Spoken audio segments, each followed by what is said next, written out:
Bérénice Bouty, qui est doctorante à Sorbonne Université. Quand vous ouvrez vos albums de famille ou regardez les photos qui couvrent les murs de vos maisons, vous n'avez en général nulle difficulté à reconnaître les personnes représentées. Véritable fashion victime des années 60 avec sa coupe au bol façon Paul McCartney, votre oncle a bien cet air goguenard que vous lui connaissez. Pour nous autres contemporains, la représentation de soi se pense d'abord comme manifestation d'un individu et de son irréductible singularité, même au sein d'une communauté aussi inspirante qu'influente, la mode. À Rome, au contraire, à la fin du 1er siècle avant Jésus-Christ, apparaît un phénomène artistique bien singulier dans le domaine du portrait. Une imitation délibérée des portraits officiels des empereurs et de leur entourage par de simples particuliers, reprenant à leur compte les traits de la coiffure, la physionomie et même l'attitude. Imaginez-vous, messieurs, tous représentés sous les traits du président de la République et vous, mesdames, sous ceux de Brigitte Macron. Simple effet de mode, me direz-vous. Eh bien non. Ces imitations sont si poussées qu'on a pris ces portraits privés pour des portraits impériaux. Regardez ce portrait. Quand il est exhumé des eaux du Rhône, en 2007, on s'émeut, car certains croient voir César lui-même. D'autres, ne cédant pas au chant des sirènes, y reconnaissent un visage d'époque ou Zeitgesicht, pour reprendre la terminologie allemande. Mais pourquoi visage d'époque ?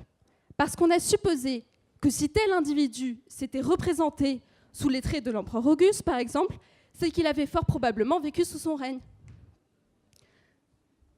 Nous voici ainsi dotés d'un précieux outil de datation des portraits privés, perspective ô combien séduisante quand notre documentation est si lacunaire. L'arrière-plan méthodologique est assez simple. Une méthode plus que centenaire, gage de sa fiabilité, élaborée outre-Rhin, autre gage de sa fiabilité, pour dater les œuvres grecques, la prestigieuse, en tout cas pour moi, Kopienforschung. Pour les portraits romains, grâce aux monnaies, on sait que les portraits impériaux correspondaient à des types parfaitement normalisés, élaborés à l'occasion d'événements marquants du règne. En d'autres termes, si l'on décèle un écart à l'égard d'un modèle, il s'agit très probablement d'un portrait privé et donc d'un visage d'époque. En réalité, les choses sont bien plus complexes et la question du visage d'époque, sans définition précise, plonge dans l'embarras général. L'hypothèse fondamentale, soit une adéquation chronologique entre imité et imitant, est problématique. Certains modèles sont résilients. Songez à l'influence durable d'Elvis Presley et de sa banane auprès de la jeunesse, et sans doute verra-t-on, dans 50 ans, de prestigieux zélateurs de Johnny Hallyday. On en a déjà. À Rome, au 1er siècle après Jésus-Christ, Cicéron, véritable rockstar intellectuel, pardonnez-moi, du 1er siècle avant Jésus-Christ, connaît un succès durable. En bref, l'enjeu de ma thèse est d'abord méthodologique, puisqu'elle entend interroger la validité d'une datation par le style dans le domaine du portrait. Mais évidemment, mon enquête ne s'arrête pas là. Comment comprendre cette imitation où les traits individuels tendent à s'abîmer totalement derrière ceux du prince ?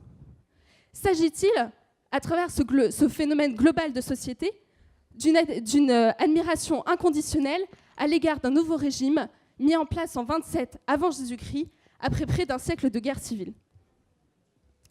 À plus d'un titre, le phénomène de visage d'époque est paradoxalement l'expérience de l'altérité. Il atteste d'une imitation délibérée.